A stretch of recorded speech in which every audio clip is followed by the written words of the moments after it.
বেগুন দিয়ে রুই মাছের তরকারি খেতে অসম্ভব মজা। আসসালামু আলাইকুম।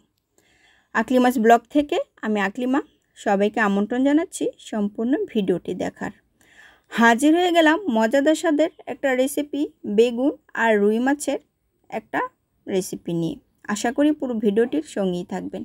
এখানে আমি 2টা বেগুন নিয়েছি আর নিয়েছি আলু সিদ্ধ করে নিয়েছি। রুই মাছগুলোকে আমি ছোট করে কেটে নিয়েছি। টুকরোগুলো আমি একটু ছোট ছোট করে কেটে নিয়েছি, এতে বেগুনের তরকারিটা ভালো লাগবে। এখন বেগুনগুলোকেও আমি ছোট করে কেটে নিয়েছি। এরপর দিয়ে দিব পরিমাণ মতো হলুদের গুঁড়া, দিয়ে দিব ধনে গুঁড়া, মরিচের গুঁড়া, দিয়ে দিব স্বাদ মতো লবণ, জিরা গুঁড়া আর দিয়ে দিব পেঁয়াজ বাটা। দেওয়া হয়ে গেলে একটা প্যান বসিয়ে দিব, এর মধ্যে তেল গরম করে নিয়েছি আর পেঁয়াজ কুচিগুলো আমি ভেজে নিব। এর মধ্যে আমি অল্প একটু মেথি দিয়েছি, আমরা একটু মেথি সব তরকারিতেই খেয়ে থাকি, তাই অল্প একটু মেথি দিয়ে দিয়েছি। এখন পেঁয়াজটা বাদামি হয়ে গেছে, এর মধ্যে মশলাটাকে আমি দিয়ে দিব, দিয়ে একটু ঢেকে দিব। আর যখন মশলাটা দেখব তেল উপরে উঠে এসেছে, তখন ভালোভাবে নেড়েচেড়ে কষিয়ে নিব। মশলাটা খুব ভালোভাবে কষিয়ে এর মধ্যে পরিষ্কার করে রাখা মাছগুলো দিয়ে দিব। আমি মাছগুলো দিয়ে দিয়েছি আর মাছগুলোকেও আমি ভালোভাবে কষিয়ে নিব, কারণ এইভাবে কষিয়ে মাছগুলো নিলে তরকারির মধ্যে একটা দারুণ মজার ফ্লেভার আসে। তাই আমি মাছগুলোকে খুব ভালোভাবে কষিয়ে নিচ্ছি। এখানে মাছগুলো প্রায় কষানো হয়ে গেছে। পুরোপুরিভাবে কষানো হয়ে গেলে আমি মাছগুলোকে উঠিয়ে নিব। আমি মাছগুলো উঠিয়ে নিচ্ছি। এখানে খুব সুন্দরভাবেই মাছটা কষানো হয়ে গেছে। আর এর মধ্যে যে মশলাটা থাকবে এর মধ্যে আমি বেগুনগুলো দিয়ে দিব। বেগুনগুলোকেও আমি ভালোভাবে কষিয়ে নিব।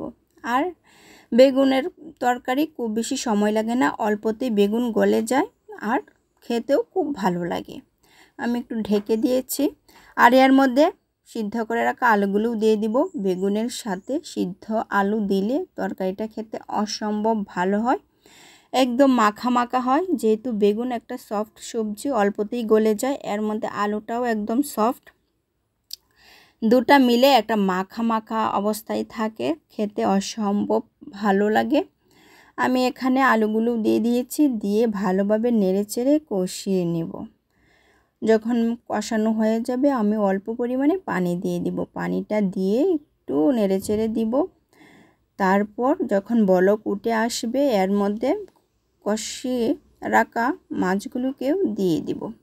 এর মধ্যে বলক উঠে এসেছে আর যখন দেখব বেগুনগুলো একটু কষানো হয়ে গেছে, তখন আমি মাছগুলো দিয়ে দিব। আর রুই মাছ দিয়ে বেগুনের তরকারি খেতে অসম্ভব মজা হয়। আর আমার কাছে তো এই তরকারিটা এভাবে খেলে খুব ভালো লাগে। আর আমরা যতই মাংস, পোলাও, বিরিয়ানি খেয়ে থাকি না কেন, আমরা 2 বেলা যদি মাছ ভাত না খাই তাহলে আমরা একদমই তৃপ্তি পাই না। মাছ ভাতেই যেন আমাদের খুব শান্তি। আলহামদুলিল্লাহ, হয়ে গেল মজাদার স্বাদের রুই মাছ আর বেগুনের তরকারি। আল্লাহ হাফেজ।